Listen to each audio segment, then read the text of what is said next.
जी अस्सलाम वालेकुम students. Last time की वीडियो में हमने डिस्कस किए थे कि अगर हमारे पास ऐसा मिड टर्म ब्रेक का सवाल आ जाए जिसमें एक्स के साथ कोफिशिएंट क्या हो 1 हो तो उनको इस तरह सॉल्व करेंगे कैलकुलेटर पर। और ये वो स्टेप थे कि पहला मोड बटन दबाएंगे, फिर प्रेस 5 बटन, फिर 3। अब आए ऐसा सवाल डिस्कस करते हैं जिसमें मिड टर्म ब्रेक ऐसा सवाल आ जाए जिसमें एक्स के साथ कोफिशिएंट 1 के अलावा हो। ठीक है, जैसे ये सवाल है 12x² माइनस 17x माइनस 7। इसे मिड टर्म ब्रेक करना है कैलकुलेटर पर। तो स्टेप तो यही है, लेकिन जिसको सॉल्व करने का प्रोसीजर में ज़रा डिफरेंट कुछ तरीके हैं, वो आए समझ लें। सवाल है मेरे पास 12x² माइनस 17x और माइनस 7। इसे क्या करना है, मैंने कैलकुलेटर पर मिड टर्म ब्रेक करना है। तो आए करते हैं। पहला स्टेप क्या होगा, ऑन तो कर ले, पहले ऑन ना किया तो फिर क्या है ऑन होना।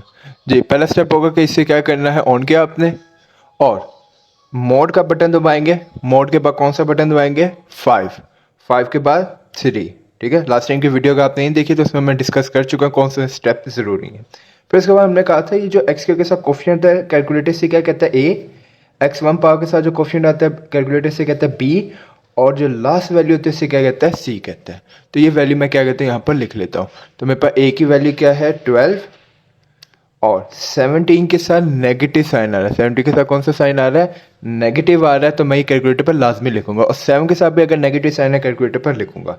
-17 लिखा, इनपुट कैसे करेंगे, इक्वल का बटन दबा के, फिर -7 इनपुट कर दिया। ठीक है, अब जब मैं इक्वल का बटन दबाऊंगा तो आप देखेंगे एक वैल्यू आई है फ्रैक्शन में। ठीक है, एक वैल्यू आ जाए सही से नजर, हाँ। अब एक x की वैल्यू क्या आ गई है, फ्रैक्शन में आई है। ये मैं इधर रफ में लिख लेता हूँ। एक आई है x इज इक्वल टू 7/4, पहली वैल्यू आई है। ठीक है, इसके बाद मैं फिर इक्वल का बटन दबाता हूँ तो दूसरी वैल्यू आई है मेरे पास -1/3 आ गई। क्या आ गया, -1/3। अब आप कहेंगे ये तो मिड वाली वैल्यू आनी चाहिए थी, फ्रैक्शंस क्यों आ गई। यही तो इसका मसला है कि जब कैलकुलेटर पर ऐसा सवाल करते हैं जिसमें मिड टर्म का ऐसा सवाल जिसमें एक्स के साथ कोफिशिएंट 1 के अलावा है, तो उसमें मिड वैल्यूज ये नहीं आती, बल्कि क्या आ जाती हैं, फ्रैक्शन आ जाते हैं। उनमें क्या आ जाते हैं, फ्रैक्शन आते हैं। बहुत ही सिंपल में तरीका होगा, आपने से रफ में जाके ना ये दोनों वैल्यू लिख लिया करनी, जैसे कैलकुलेटर पर ये वैल्यू मिली ना, ये लिख लिया करनी है। अब आपने क्या करना है, इस दो इक्वेशन है, एक ये पहली इक्वेशन है और ये दूसरी है, बारी बारी इनको सॉल्व करना है।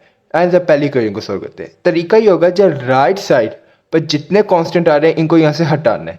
हटाने का तरीका क्या होगा, तरतीब से चलेंगे। पहले वैल्यू ये 4 इधर डिवाइड हो जाके एक्स से क्या हो जाएगा, मल्टीप्लाई, ये बन जाएगा 4x। ठीक है, 7 वैसे रहा।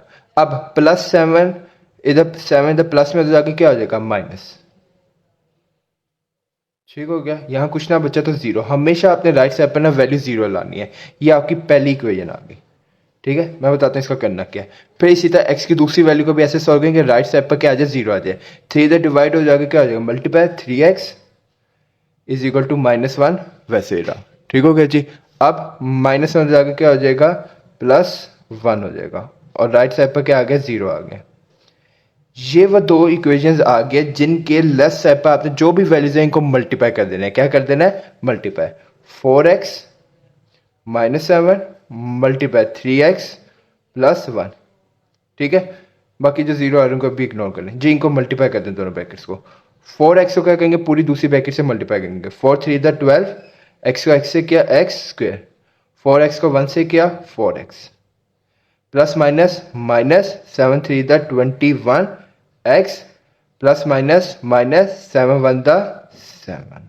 अब आप गौर करें, ये आपको मिड टर्म ब्रेक मिल गया। आप कहेंगे कैसे, ये आपकी पहली वैल्यू सवाल की 12x², और ये आपकी सवाल की आखिरी वैल्यू -7। ये वो दो वैल्यू थी जिनकी मैं तलाश में था कि -70 की जगह मिड में दो ये वैल्यूज आ गए, और ये वैल्यूज आपने यहां लिख लेनी। ठीक हो गया जी। तो जब भी ऐसा सवाल आ जाए, बाकी सिंपल है, अगर ये सॉल्व करना है तो कर लें। 2 2 के पेयर बनाएंगे। इधर से क्या कॉमन आ रहा है, 4x, क्या बचा 3x +1। यहाँ से -7 कॉमन आ रहा है तो क्या बनना 3x +1। बाकी ये मेन फोकस में नहीं था कि ये आपको ऐसे कॉमन लेना बताऊं। बाकी 3x +1 फिर कॉमन आ गया 4x -7। ठीक है, मेन फोकस ये था कि जब ऐसा मिड टर्म ब्रेक का सवाल आ जाए जिसमें एक्स के साथ 1 के अलावा कोई नंबर हो तो उसे सोल्व करने का क्या तरीका था। जो कैलकुलेटर पर एक्स की दो वैल्यूज आई हैं उनको लिख दे, फिर उनको क्या करें, इस फॉर्म में बनाए कि लेफ्ट साइड पर नंबर आए और राइट साइड पर कोई नंबर ना आए। इसी तरह दूसरी इक्वेशन भी ऐसे बनाएंगे, लेफ्ट साइड पर नंबर, राइट साइड पर कोई नंबर ना आए। फिर ये जितने भी लेफ्ट साइड पर दो नंबर्स आ रहे हैं इनको ब्रैकेट में लिखकर मल्टीप्लाई करेंगे तो डायरेक्ट मिड टर्म ब्रेक का आंसर आ जाएगा। ये था जी हमारा सवाल आज का।